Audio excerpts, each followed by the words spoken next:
important that we understand it.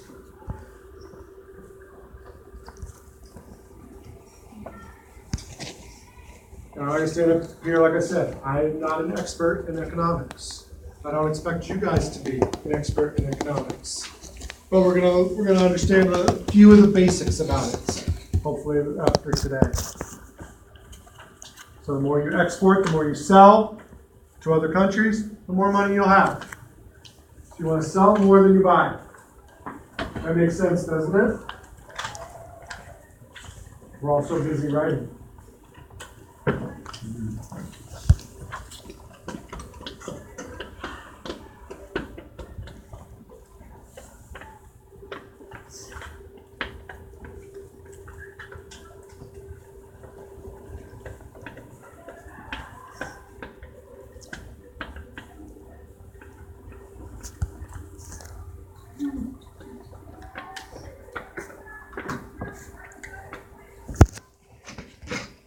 While you're writing differences.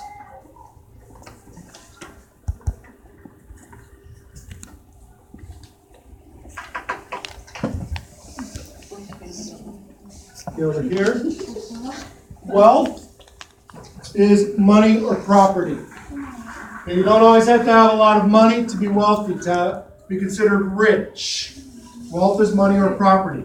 If you own a lot of things, you still have wealth. Okay? Some of the richest people in the world, they don't have millions of dollars in their bank accounts, but they own a lot of land and airplanes and boats and cities even and companies. And those are valuable. They're worth money, even though the money is not in hand. So when we say property, we're not only talking about land, we're talking about the things you have. So all of you have wealth. Most of you have a cell phone. Your cell phone is a part of your wealth. Okay? So, where does wealth come from? How do you get money and property? According to Adam Smith, is it okay if I zoom in so this part doesn't see me, you can just see this bigger? This is money or property as wealth? Try to zoom this so you guys can see easier. Mister. I just asked and you said yes. No. Over here. Money or wealth is property or money is wealth. I just did a dollar sign to stand for money. I got a couple abbreviations there. Dollar sign is money. GOVT, government. I got a couple abbreviations shortened. Zoom as soon as they get this part written down. Then I'll made more money. So you can see why the king wanted the mercantilism. It means that he's going to have more money. He has all the gold and silver, not everybody else. But under Adam Smith, we stopped thinking about wealth as just being gold and silver. Can I zoom in now?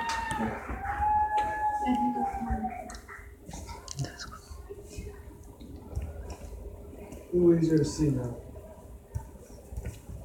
So with Adam Smith, he says that wealth comes from labor.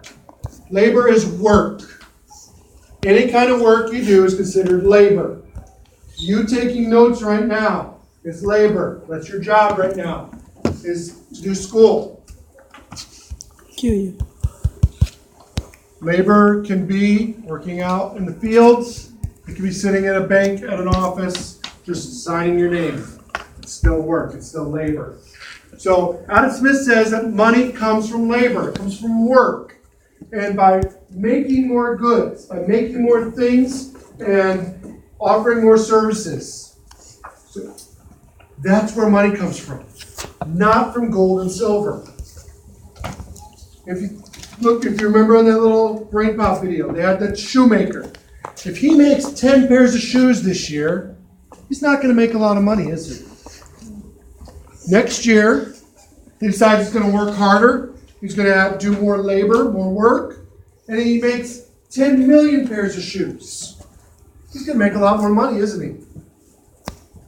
When you make 10 million instead of 10, you're going to make a lot more money. And that's what Adam Smith is saying is, work is what wealth comes from. That's where we get our money and our property, not from gold or silver. I don't know about you guys, but the only gold I have is a little bit of my wedding ring. I don't have gold just sitting around. Okay? So the things that are made with labor are what really make a nation wealthy. Now, you don't have to know this, but I'm going to talk about it for a minute. You'll hear on the news sometimes about human capital. And that's where countries are starting to invest money into making their people better workers, more intelligent. And they know that by doing that, they're going to have a better labor force, a better workforce that's working in the future and making that country a more wealthy, rich country. Because it comes from work. I don't know about you guys, but I'd love to get paid to sit at home and watch TV. I'm sure you guys would love to finish high school by sitting at home and watching TV. It'd be a lot easier, wouldn't it? But to get the things we need to get done, we have to work for it. We're not given everything we want and everything we need. We have to work for it also. That's one of the things that Adam Smith is saying. Is we have to work for it. I don't get paid to stay at home and sleep on the couch with the TV on. It'd be great if I did. I would have been a very rich man in high school and college. We have to work. And this is a new idea for people. They thought that the only way you could be wealthy and rich is by having lots of gold and lots of silver. And I would, again, you can see it on there. Wealth is also property. It's not just having money. I don't have lots of money, but I have the things I need, and I have some things that I want. It's not everything I want. That's enough. And in America, that makes us actually pretty rich compared to the rest of the world. Go up a little bit here. I'm not going to get it all the way up. How's that? Okay, so this next section says 3 ways to help the economy grow. Adam Smith says there's 3 things that we can do to help your nation. And by helping your nation, you're also helping yourself. Helping them to have more money, to be richer. And the first one is going to sound kind of crazy. It's called self-interest. It's being selfish. By letting people do what they think is good for them. That's going to help your country and your nation and your family to be more wealthy. So, my wife, when she works, she only works part-time, but when she does it, she's not doing it because she wants to help the country get better. She's doing it because she wants to help our family and help us. So she's doing what's good for her by earning more money. But by doing this, Adam Smith says there's an invisible hand. And that invisible hand of the marketplace works for the good of everyone. It's the common good. So, an example of how this works. Yesterday, it's a very sad day for me. I forgot to bring my lunch to school. I got hungry at lunchtime. So I got in the car and I drove to McDonald's. Now the people at McDonald's, they did not go to work saying, I think Mr. Waldo's going to be hungry today, so we need to go to work to make sure we can give him some food. Why did they go to work? Because they wanted money for themselves, right? But by them going to work to make money for themselves, they helped me. Because if they weren't there, none of them came to work yesterday, I wouldn't have made lunch. Ruth. So that's a kind of a silly example, but that's a way of somebody doing something for themselves, going to work to earn money for themselves. Helps everybody.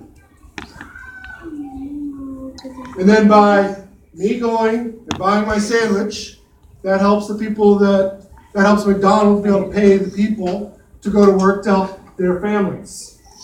So this all kind of goes back around. It's all helping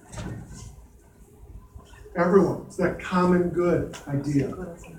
Oh my God. I didn't use teaching as an example because we don't come in teaching to be selfish and do this for ourselves. We come to help others. But by helping others, or by going to work, which helps you, that helps everybody. Now again, that I don't like everything he does, but President Trump decided he wasn't going to go to work for the next 6 months. That's going to hurt us as a country, isn't it? He says, I'm just going to go golfing every day for the next 6 months. I'm not going to do the president stuff.